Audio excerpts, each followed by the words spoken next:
Hello students, आज जो है हम हिस्ट्री का 9th चैप्टर जो है वो स्टार्ट करने वाले हैं। चैप्टर का नाम है बदलता जीवन। बदलता जीवन इस चैप्टर के जो है दो भाग है, भाग 1 और भाग 2। हमने 8वां चैप्टर देखा था उद्योग तथा व्यापार। उद्योग तथा व्यापार इस चैप्टर में हमने देखा था कि किस प्रकार से भारत अब देश की आर्थिक प्रगति हुई है, आर्थिक क्षेत्र में, व्यापारिक क्षेत्र में, और इसी के चलते लोगों के रहन सहन में क्या हुआ है, परिवर्तन हो रहा है, नया बदलाव आ रहा है।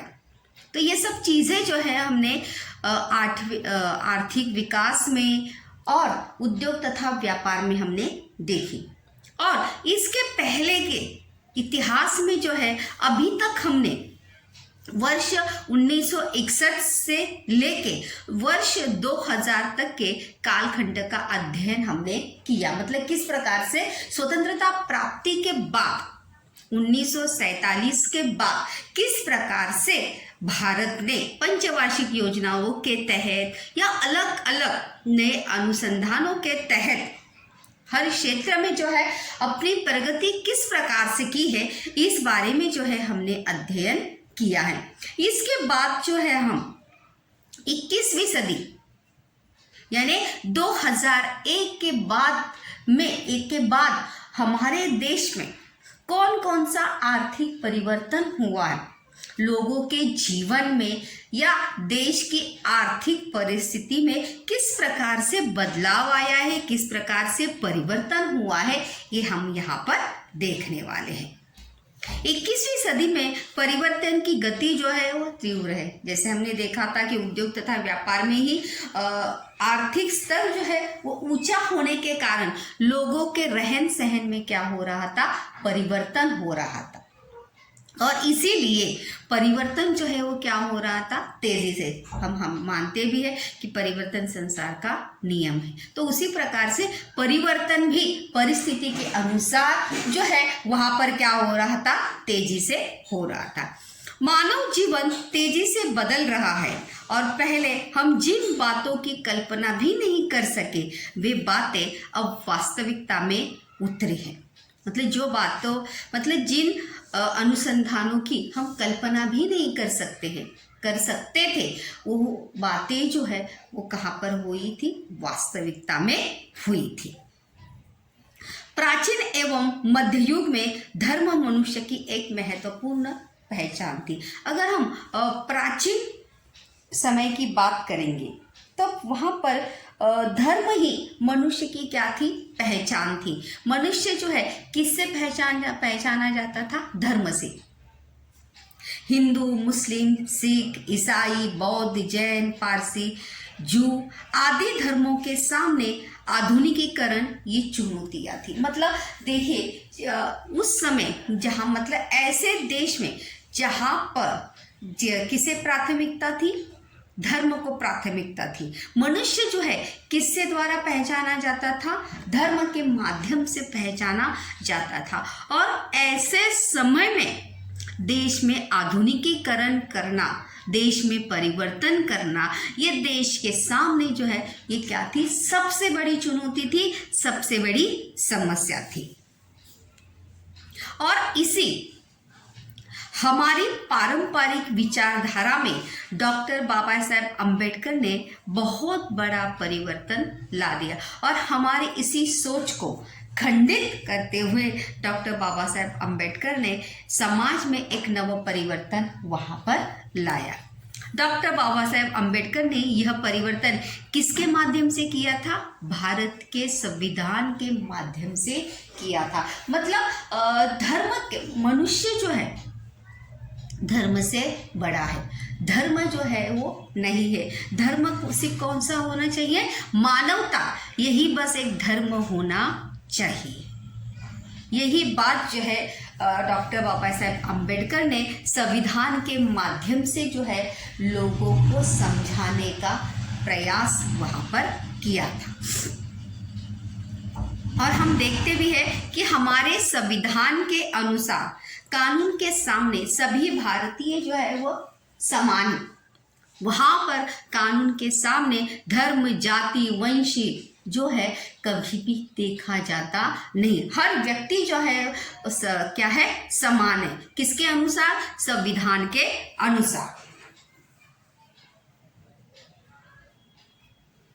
यहाँ पर प्रश्न भी है, देखिए कि संविधान के अनुसार किन बातों के आधार पर भेदभाव करने पर जो है वहां पर प्रतिबंध लगाए गए हैं।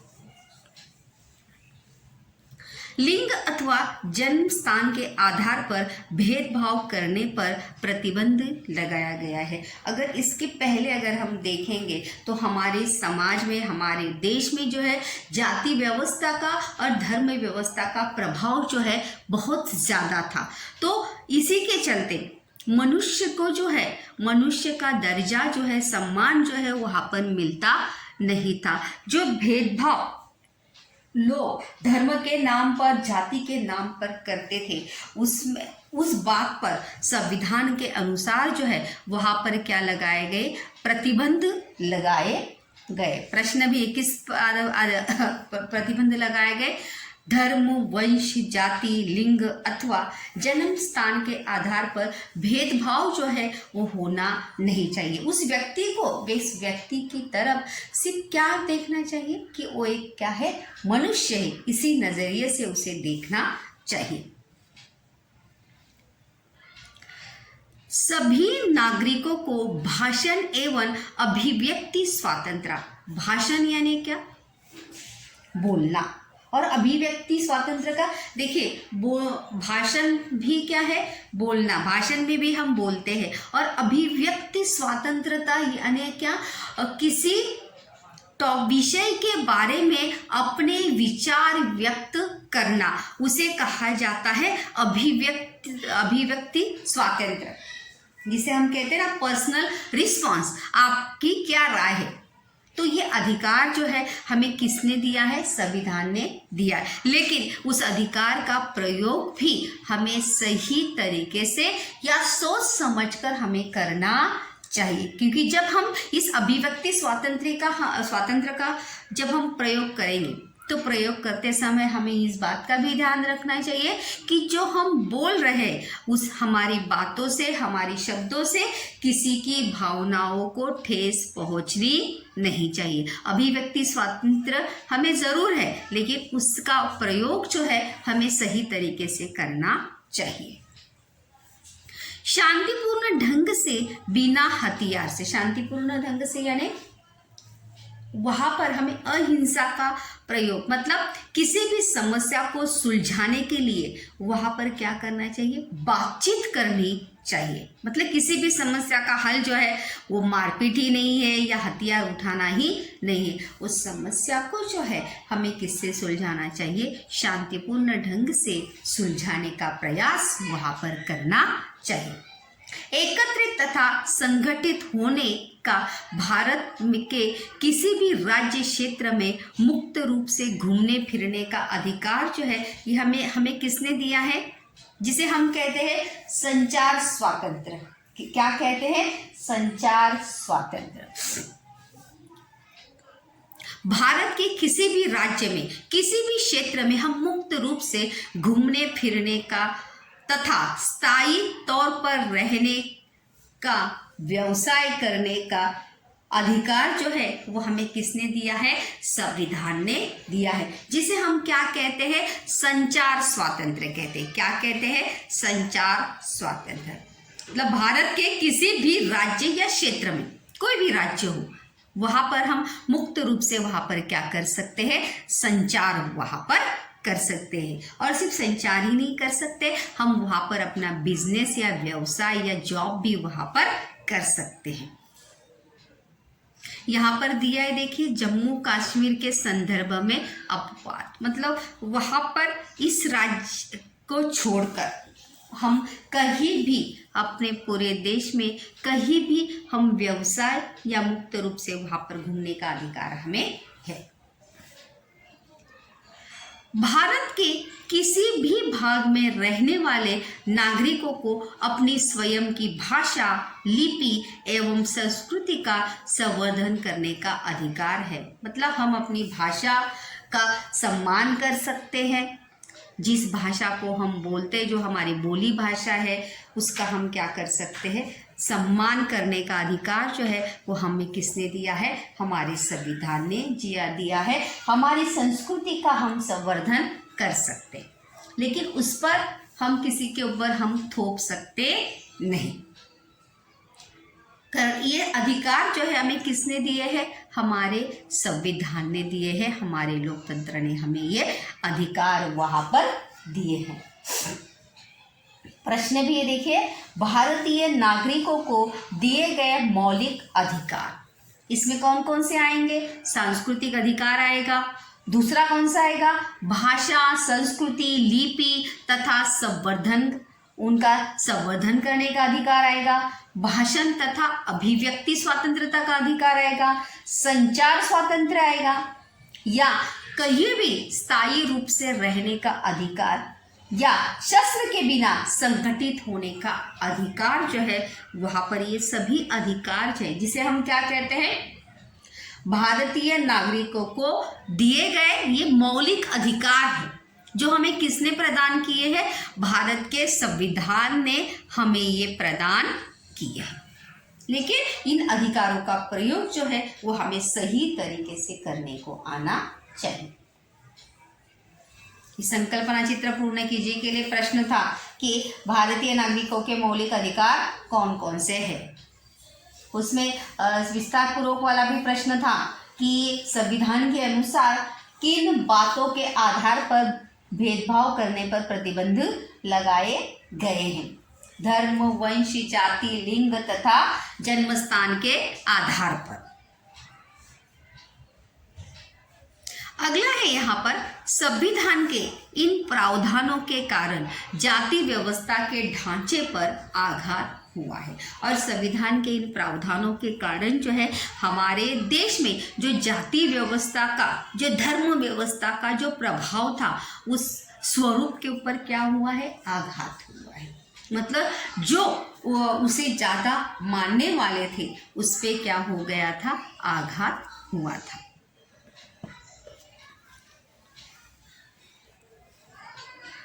वंश परंपरागत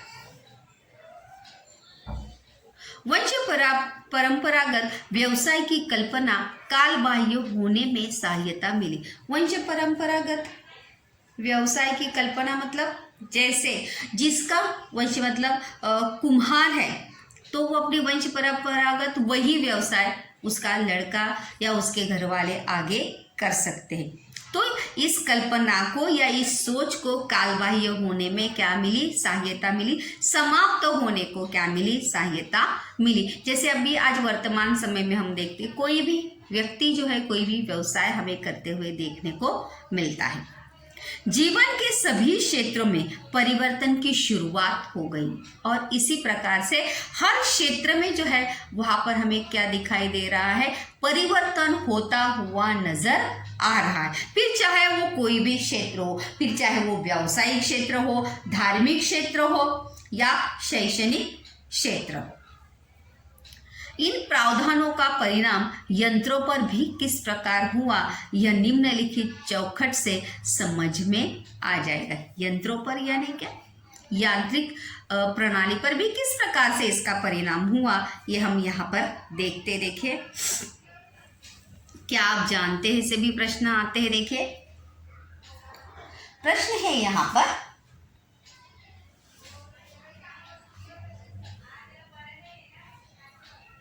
देखिए ब्रिटिशों के शासनकाल में रेल डिब्बों के 4 प्रकार थे।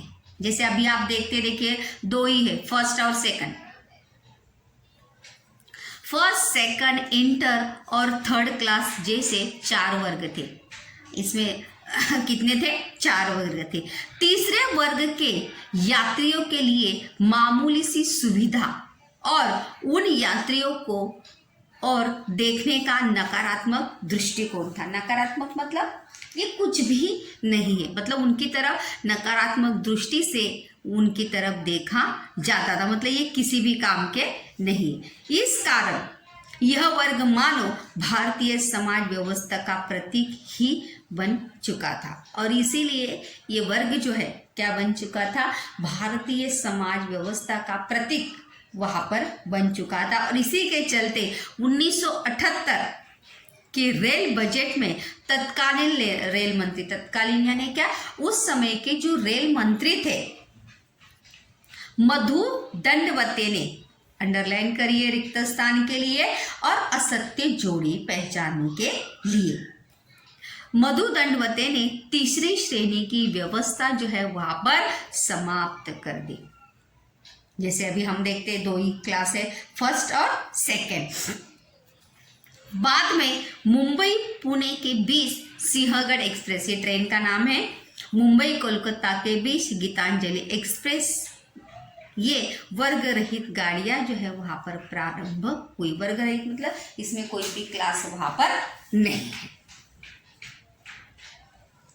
उपरोक्त प्रावधानों के कारण समाज में छोटे बड़े परिवर्तन धीरे धीरे होने लगे। छोटे छोटे परिवर्तन जो है धीरे धीरे होने लगे थे। अब होटल में सभी लोगों के लिए प्रवेश खुला था। धर्म, वंश, जाति, लिंग, इन कारणों से प्रवेश जो है वो नकारा नहीं जाता था। मतलब सभी जाति, सभी धर्म, सभी वंश के लोगों को हर क्षेत्र में या हर जगह पर वहां पर क्या मिलने लगी थी? एंट्री मिलने लगी थी। ऐसी तख्तियां मतलब क्या? नेम प्लेट्स जो वहां पर लगाते, बोर्डिंग जिसे बोर्ड्स कहते हैं, बोर्ड जिसे कहते हैं, वहां पर होटल में वहां पर हमें देखने मिलने लगे। पहले राजसत्ता के विरुद्ध विचार प्रकट करने की कुछ मर्यादाएं थी। राजसत्ता यानी क्या? सरकार के विरुद्ध। अब भारतीय नागरिक समाचार पत्र अथवा भाषण और अन्य माध्यमों द्वारा सरकार के विरुद्ध विचार प्रकट कर सकते। अभी तो हम देखते हैं कि हमारे सामने इतने सारे सोशल साइट्स है या सोशल माध्यम है, सामाजिक माध्यम है कि जिसके माध्यम से हम अपने विचार वहां पर प्रकट करते हैं। फिर चाहे पर इंस्टाग्राम हो, फेसबुक हो, ट्विटर हो, व्हाट्सएप हो, यूट्यूब हो, हर माध्यम से जो है हम विचार अपने प्रकट करते हैं। हमें अमान्य लगने वाली बातें हम बोल सकते, और जो बातें हमें स्वीकार नहीं है, मान्य नहीं है, उसके बारे में हम क्या करते हैं? बिंदास होकर बोलते हैं। यह बहुत बड़ा परिवर्तन स्वातंत्र्य उत्तर कालखंड में हुआ। मतलब स्वतंत्रता या संविधान जारी करने के बाद ये सबसे बड़ा हुआ परिवर्तन है कि लोग अपने भाषण और अभिव्यक्ति स्वातंत्र का प्रयोग जो है वहां पर करने लगे। यही सबसे बड़ा क्या है? स्वतंत्रता प्राप्ति के बाद हुआ परिवर्तन है। परिवार संस्था, प्रश्न भी है, अवधारणा स्पष्ट कीजिए के लिए। परिवार संस्था, परिवार यानी क्या? फैमिली। स्वातंत्र्य पूर्व कालखंड में परिवार संस्था भारतीय समाज की एक प्रमुख पहचान थी। जैसे हम कहते हैं कि हमारे देश में कौन सी पद्धति है? संयुक्त पद्धति। संयुक्त पद्धति यानी क्या? बहुत सारे लोग मिलकर एकत्रित रहते हैं, और यही हमारे देश की परंपरा या यही हमारे देश की क्या है? पहचान है। संयुक्त परिवार पद्धति का देश के रूप में भारत संसार भर में पहचाना जाता है। किस बारे में पहचाना जाता है? संयुक्त परिवार पद्धति के लिए पूरे विश्व में जो है भारत इस बात के लिए पहचाना जाता है। तो संयुक्त परिवार पूरे संसार में भारत जो है संयुक्त परिवार के रूप में जो है वहाँ पर क्या जाता था? पहचाना जाता था। और वैश्वीकरण की लहर में विभक्त परिवार पद्धति को बढ़ावा मिल रहा है। वैश्वीकरण यानी क्या? शहरीकरण के कारण, व्यापारीकरण के कारण, आर्थिक परिवर्तन के कारण जो है वहाँ पर विभक्त परिवार पद्धति को क्या मिल रहा है? बढ़ावा मिल रहा है। मतलब एकल पद्धति को, संयुक्त पद्धति जो है धीरे धीरे करके हमारे भारत देश में क्या हो रही है? समाप्त हो रही है। अगला पॉइंट है वो है समाज कल्याण। क्या पॉइंट्स का नाम है? समाज कल्याण। कल्याणकारी राज्य स्थापित करना ही हमारा उद्देश्य है। कल्याणकारी राज्य मतलब उस राज्य की क्या हो, पूरी तरह से प्रगति हो, यही हमारे देश का क्या है, उद्देश्य है। और यह भारत के संविधान में उल्लेखित है। मतलब सभी राज्यों की अगर प्रगति होगी तभी देश की प्रगति होगी। तो इसीलिए कल्याणकारी राज्य स्थापित करना ये हमारा क्या है, प्रमुख उद्देश्य है। ऐसा उल्लेख करने वाला भारत विश्व का क्या है, पहला देश है। जी भारतीय नागरिकों को पूर्ण रोजगार मिले, सभी नागरिकों को क्या मिले, रोजगार मिले, कोई बेरोजगार ना हो, स्वास्थ्य सुविधाएं मिले, स्वास्थ्य से संबंधित सुविधा जो है हर स्तर के लोगों को मिले, हर स्तर के लोगों को। शिक्षा एवं विकास के अवसर उपलब्ध करवा देना, ये सभी किसके उद्देश्य है, समाज कल्याण कार्यक्रम के उद्देश्य है। किसके उद्देश्य है, समाज कल्याण कार्यक्रम के क्या है, उद्देश्य। प्रश्न भी है कि समाज कल्याण कार्यक्रम के कौन कौन से उद्देश्य हैं। इसमें पहला क्या आएगा, पूर्ण रोजगार, सभी को रोजगार मिले, सभी को स्वास्थ्य सुविधाएं मिले, शिक्षा एवं विकास के अवसर जो है वो सभी को प्राप्त हो, सभी को समान अवसर मिले, यही क्या है, क्योंकि सभी को समान अवसर मिलेंगे तभी सबकी क्या होगी, प्रगति होगी। भारतीय समाज में आर्थिक, सामाजिक, आर्थिक, शैक्षिक, सांस्कृतिक विषमता बड़ी मात्रा में क्या है, व्याप्त है। व्याप्त मतलब क्या, उसका प्रभाव जो है हमारी समाज में ज़्यादा से ज़्यादा हमें देखने को मिलता है। आर्थिक, सामाजिक, शैक्षिक, सांस्कृतिक विषमता, विषमता यानी क्या, अलगपन जो है वहाँ पर हमें देखने को मिलता है। और यही विषमता जो है हमारी देश की प्रगति में क्या है, आड़ आती है। महिलाएं, बच्चे, दिव्यांग, अनुसूचित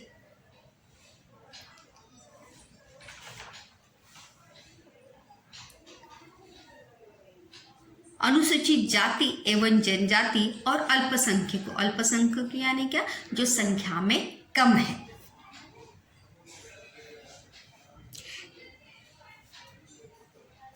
का विकास के अवसर पहुंचाना आवश्यक है। फिर चाहे वो महिलाएं हो, बच्चे हो, दिव्यांग हो, अनुसूचित जाति एवं जनजाति के लोग हो या अल्पसंख्यक हो, उनके तक या वहाँ तक जो है लोक कल्याण या समाज कल्याण की सुविधा जो है वहाँ पर पहुँचनी चाहिए और उन्हें भी अपने विकास का अवसर वहाँ पर मिलना चाहिए। स्वातंत्र्योत्तर कालखंड में सरकार के सामने यह सबसे बड़ी चुनौती थी। इसके लिए भारत सरकार ने 14 जून, अंडरलाइन करिए, 14 जून 1964 को समाज कल्याण मंत्रालय जो है वो क्या किया, स्थापित किया। कब स्थापित किया है, 14 जून 1964 को, सभी स्तर की प्रगति के लिए। इस मंत्रालय के अंतर्गत पोषण और बाल विकास, सामाजिक सुरक्षा एवं सामाजिक संरक्षण प्रश्न भी ये संकल्पना चित्र पूर्ण कीजिएगा कि समाज कल्याण मंत्रालय के अंतर्गत कौन कौन से कार्यक्रम जो है वो कार्यान्वित किए जाते हैं। तो यहाँ पर देखिए, आप इसमें से कोई विचार लिख सकते हैं।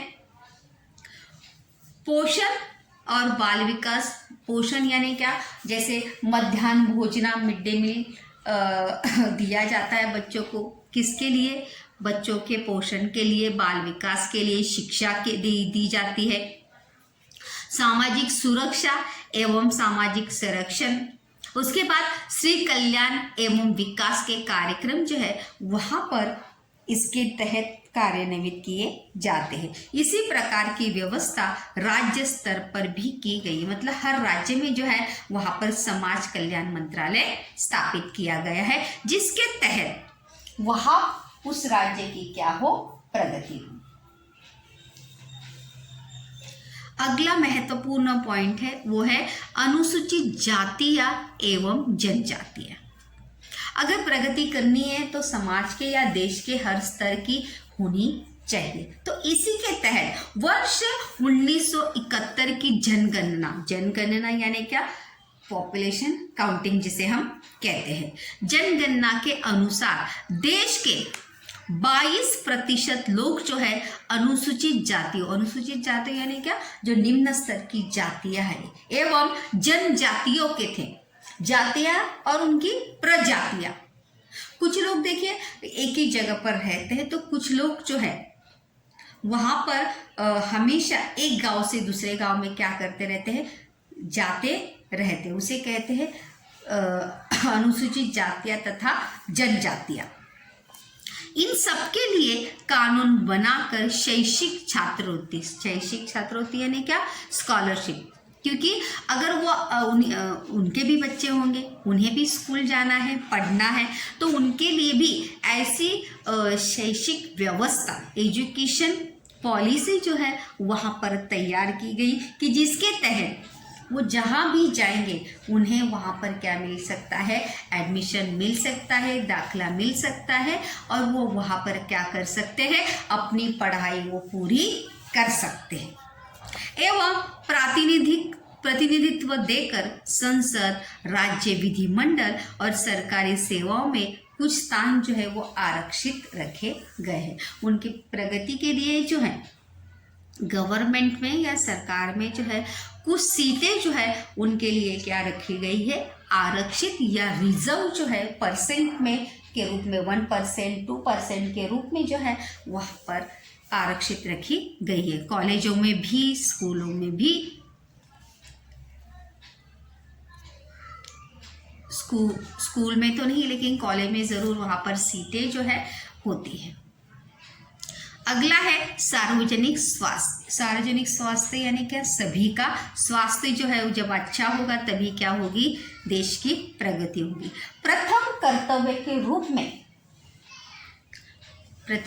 के रूप में यानी क्या, सभी लोगों की ये क्या है, सबसे पहली नैतिक जिम्मेदारी है कि क्या हो, सभी का स्वास्थ्य जो है वो क्या हो, स्वस्थ हो, देश के सभी लोग जो हो क्या हो, स्वस्थ हो। सरकार भारतीय जनता के रहन सहन का स्तर बढ़ाए, उनका पोषण करे एवं सार्वजनिक स्वास्थ्य को भी सुधारे। इसलिए देखिए हम गवर्नमेंट हॉस्पिटल देखते हैं जहाँ पर लोगों का इलाज जो है बड़े आसानी से वहाँ पर हो सकता है, वहाँ पर सभी वैद्यकीय सुविधाएं जो है, मेडिकल सर्विसेज जो है वहाँ पर उन्हें प्राप्त होती है।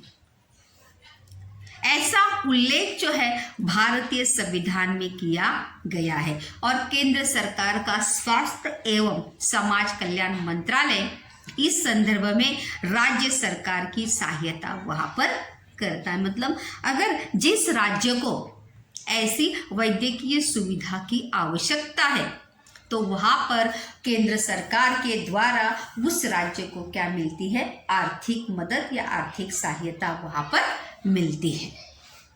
छठी पंचवर्षीय योजना में ग्रामीण क्षेत्रों के लोगों, आदिवासियों एवं गरीब लोगों को प्राथमिक स्वरूप की स्वास्थ्य सेवाएं, मतलब जो लोगों को मतलब पहले बड़ी सुविधा तो छोड़िए, लेकिन सब प्राथमिक रूप से जो सुविधा है वो तो उन्हें मिलनी चाहिए। तथा चिकित्सा सेवा मतलब चेकिंग्स वगैरह जैसे होती है, जांच पड़ताल जो है वो सेवाएं उपलब्ध करा देने का उद्देश्य जो है वो किसका होता है, स्वास्थ्य मंत्रालय का होता है।